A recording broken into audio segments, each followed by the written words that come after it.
Jack in the Box is the official first album released by J-Hope, a rapper, singer, dancer, and member of BTS. It was released on the 15th of July with the lead tracks More and Arson. It has a clear, old school hip hop bass with influence from rock and punk. This album explores his views on his own life and reflects on how he truly feels, if it's not just hopeful as his stage name is. Hello and welcome to this video. I wanted to talk about Jack in the Box because I am incredibly impressed by this album and I wanted to share my insights with others. Disclaimer, I am not as familiar with hip-hop as, let's say, pop. I listen to it here and there, so if I don't mention something that's hip-hop related, I'm sorry. In this video, I will first discuss how the album was announced, then the album release, then I will go through each track and what I think of them. Then I'll discuss some of the notes that Hobi himself made in his album interview. And after that, we'll discuss some release promo that happened, Lollapalooza, Weverse album stuff, and then conclusion. I really hope you enjoyed this video. This is very meaningful to me, so please comment below what you think of Jack in the Box after the video. So first came the announcement that J-Hope would be performing at Lollapalooza, headlining actually. And this announcement came before any album announcement came, which I think is very interesting and clever way of promoting that, okay, new music is coming, but not saying it actually. Tell me you're releasing an album without telling me you're releasing an album.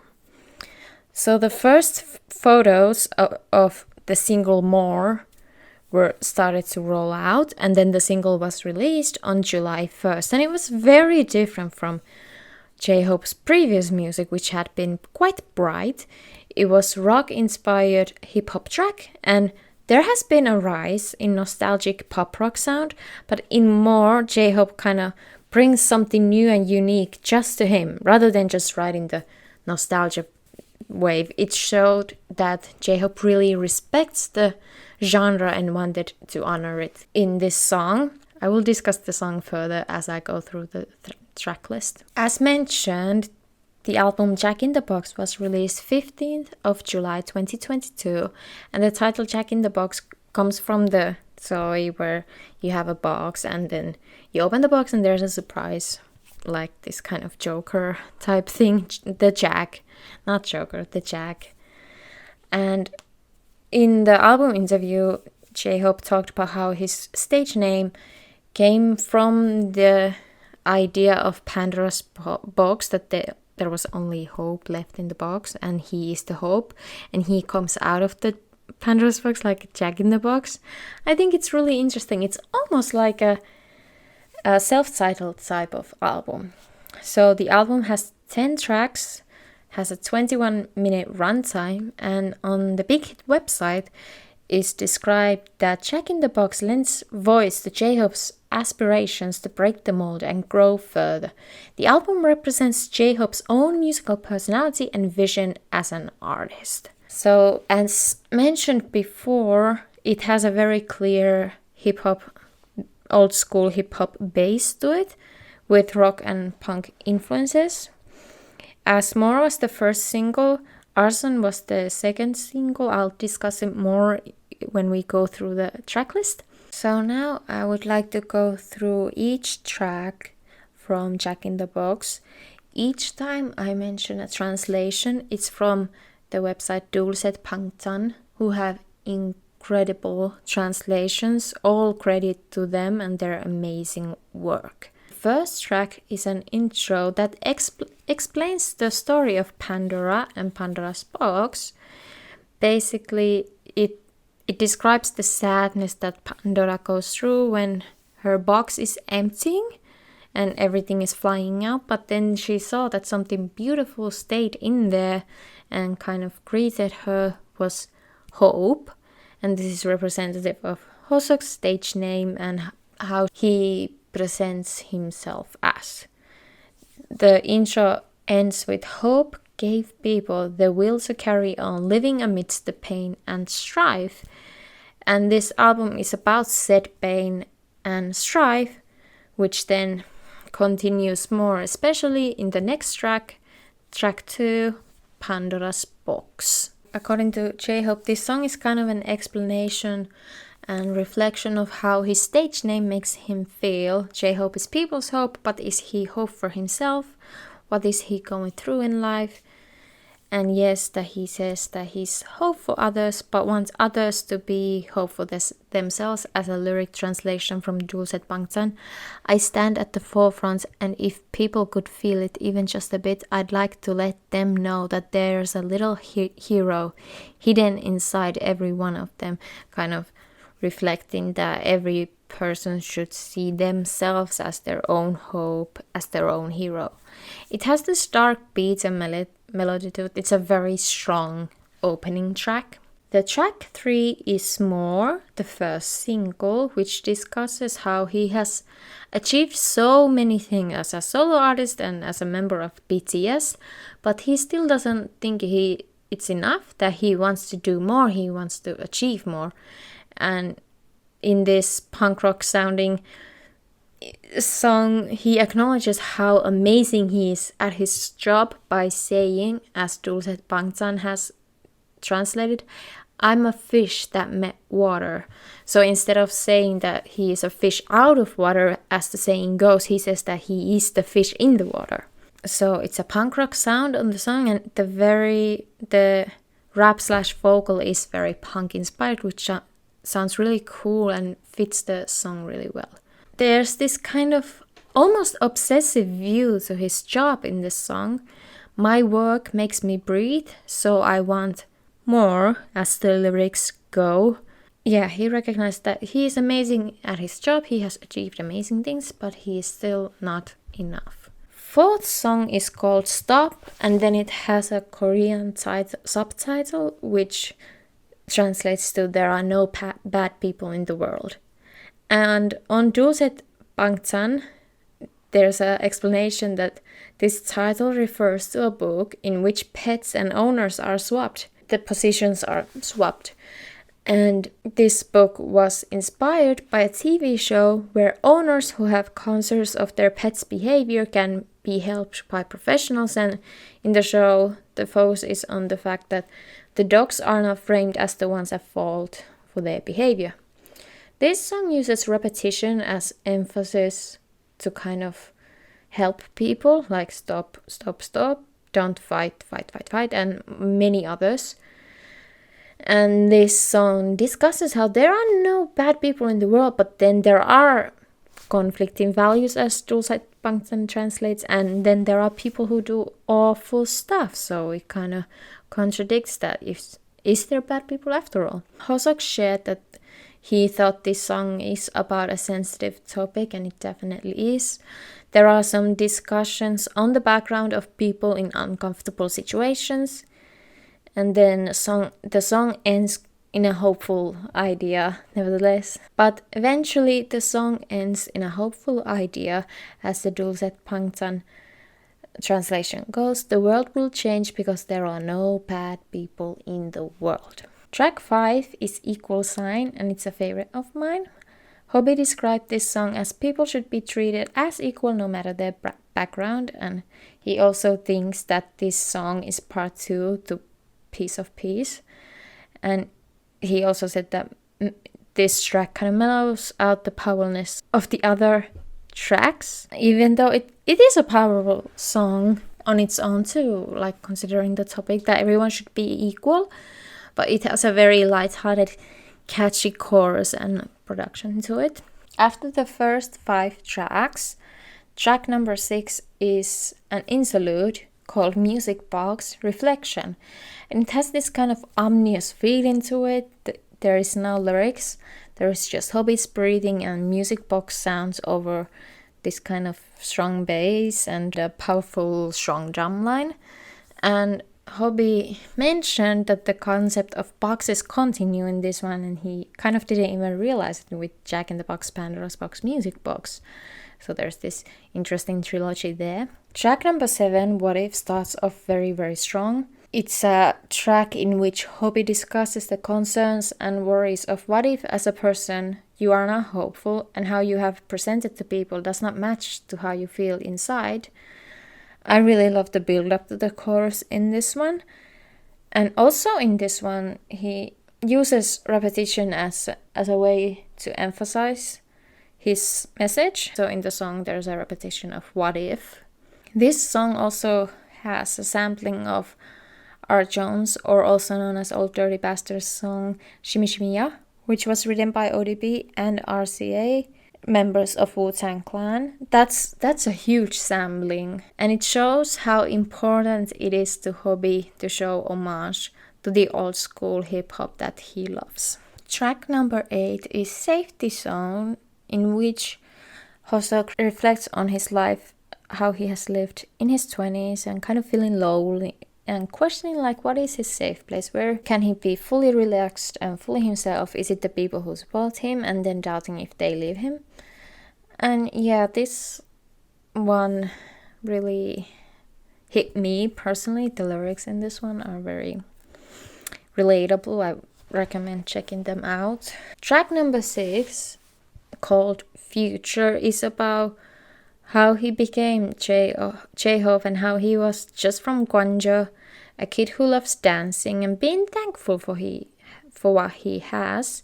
Then he describes future as there is a translation on Dulcet Pangtang. It's something that can be scary as it gets closer, something that is beyond my own capacity to hold out against. So that the future can be such an abstract, unknown thing for a person in life.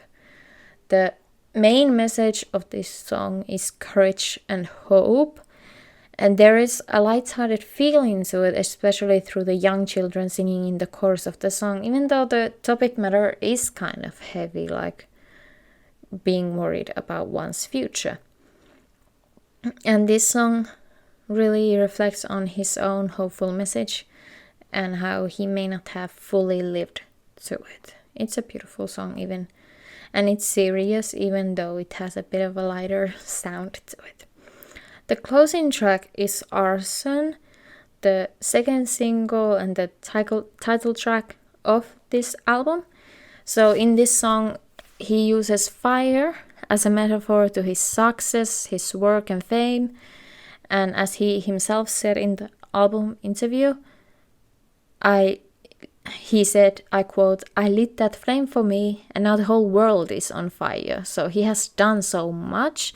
Should he keep to ignite the light or step back from the fire? This song closes the album, which is interesting because Future was a bit more lighthearted and had the message of courage and hope. And then we are kind of back to that doubting and seeing how incredibly successful you are, but like, is it enough? What he should do now? So interesting. So in conclusion, in this album, J-Hope reflects on his life and career and examines it from different perspectives. He has done so much. He is proud. Has he done enough? Can he be proud? He knows he is a source of hope for people, but is he that for himself? What if everything disappears? It's quite vulnerable and quite honest to be able to share all of this in your album.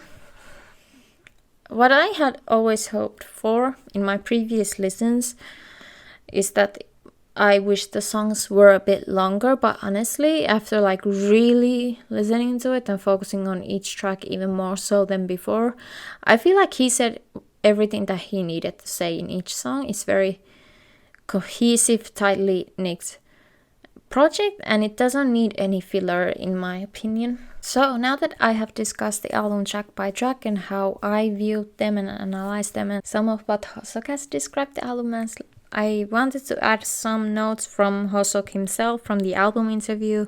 I highly recommend you watch it. It's very good look into the album.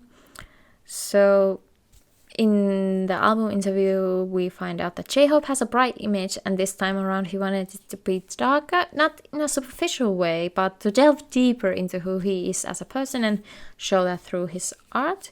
He was heavily involved with each step of the album, from music to visuals to the physical album and just everything. And this KAWS, I hope I said that right, KAWS collaboration was something that was very important to him and added to the album. He thought a lot about whether he wanted to have collaborations on the album, but then he thought that it's best to have his story told through him only. Then he also shared that having the tracklist flow really well was a high priority to him, and I definitely agree. It's one of the best parts of the album, how well it flows from track to track. It at times feels like it's all one track when it's been 3 or 4 tracks. Alright, let's talk about some of the release promos. So J-Hope held a release party for Jack in the Box, I think day before release, and in attendance was obviously BTS minus Yoongi, and then some colleagues and friends from the industry such as Jessie, Haise, Drunken Tiger, JK, Yoon Mirae, Jong-ah, all attended. There were other people too, but for me, I wanted to mention these specifically, and it looked really fun. It looked like everyone was having a good time and really enjoying the music, and wow, it looked amazing. I wish I was there. Then he was on IU's palette. So IU is very involved with her own music, so she was very much the right person to discuss the album in depth with. She knew how to ask the right questions about how J-Hope felt about doing his album, performing on tours and so on. And it also had a duet version of Equal Sign, which was really sweet. Then Hoseok also did some radio interviews in South Korea, and what I thought was really special was that ARMYs got to meet Hobi there, which I think that's really nice. And he got to talk about his album with like fans present. There was really no US promo, and like, considering how USA music market is, I don't blame him for that. But yes, that was some of the release promo that Hoseok had. And then the big one, Lollapalooza, Hobi Palooza. This is where Jack in the Box truly came to life, and personally I liked Jack in the Box from the get-go, but seeing it live and with J-Hope's stage presence, with J-Hope's incredible performance skills, it made it even better. It really showed that the live performance brought something. It truly came to life through live performance. It was almost like a key component to the album to have this big performance. And the flow between Jack in the Box tracks with Hopeworld tracks and with BTS tracks was really well thought out. And then having that collaboration with Becky G with Chicken Noodle Soup was incredible. He knows how to put on a good show. It was incredible. It felt like it ended too soon when he left. I was like, no, I want more. And what I thought was very significant is that he had a crowd of 100,000 ARMYs. Everyone was singing along. Even Hobi looked surprised how well ARMYs and people watching knew the lyrics. It sounded amazing, and I feel like that's something that a lot of singers wish that they had. Yes, the Lollapalooza was incredible and truly a key part to Jack in the Box, in my opinion. I want to mention Wever's album because when I received my physical copy of Jack in the Box, instead of having a CD, there was a QR code to the app, Wever's album app. And when I put my code in and listened to the album on headphones, holy fuck. Oh my god, it sounded incredible. It was like elevated version of Jack in the Box. It was on Spotify, of course, it sounded amazing, but it was even more so than on the Weavers albums. It was like a whole new experience. I heard sounds and layers to the songs that I had not heard on Spotify.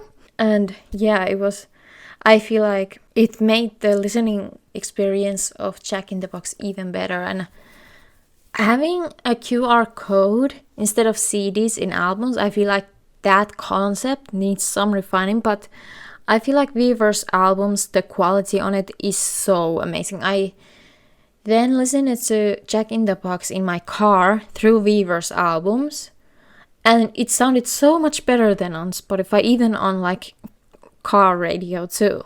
To conclude Jack in the Box, this is an album that gets better and better with how J-Hope thought this album out. It started out as amazing, it's a strong first album. It's incredible growth from Hopeworld, which obviously is amazing as well.